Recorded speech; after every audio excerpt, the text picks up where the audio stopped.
जय श्री कृष्ण। काफ़ी समय पहले हमें एक परम संत से भेंट करने का, उनके दर्शन करने का सौभाग्य प्राप्त हुआ।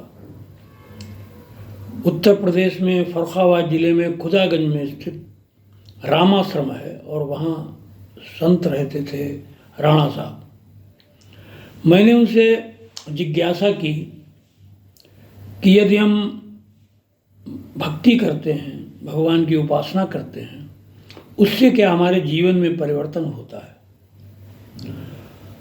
उन्होंने कहा कि पूर्व किए हुए कर्मों का फल तो हमें भोगना ही पड़ता है और भक्ति का प्रभाव ये होता है कि हमें उन कर्मों को भोगने का साहस मिलता है, लेकिन परिणाम तो भोगना ही पड़ता है। फिर उन्होंने कर्म की व्याख्या की। उन्होंने कहा एक कर्म वो, एक आचरण वो जिसका हमें परिणाम नहीं मिलता है, वो संचित हो जाता है और समय आने पर उसका फल प्रकट होता है। और एक कर्म वो, एक आचरण वो जिसका हमें तुरंत परिणाम मिलता है, उसका फिर बाद में हमें कोई फल नहीं मिलता, वो कर्म वहीं पर समाप्त हो जाता है।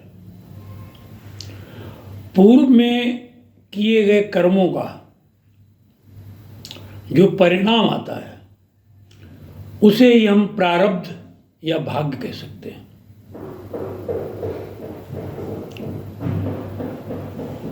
सामान्यतः हम समझ सकते हैं, जैसे कोई शक्तिशाली व्यक्ति किसी कमज़ोर को सताए तो निश्चित रूप से कमज़ोर व्यक्ति उसका उत्तर नहीं दे पाएगा, लेकिन उस शक्तिशाली व्यक्ति द्वारा किए गए कर्म संचित हो जाएगा। हो सकता है समय आने पर वो कमज़ोर व्यक्ति उसे दंड दे, तो वो उसका प्रारब्ध बन जाएगा। इसलिए कोई भी कर्म करते समय उन्होंने कहा हमें ये सोचना चाहिए कि इसका परिणाम क्या होगा। हो सकता है तुरंत हमें परिणाम न मिले, लेकिन परिणाम मिलेगा अवश्य। तो कर्म की 3 श्रेणियां हुई। संचित, जो कर्म का परिणाम अभी नहीं मिला। क्रियमाण, जिसका परिणाम तुरंत मिल गया। और प्रारब्ध, वो संचित कर्म जिसका परिणाम बाद में मिलेगा। ऐसा उन्होंने कहा। उन पूज्य संत को बार बार प्रणाम। धन्यवाद।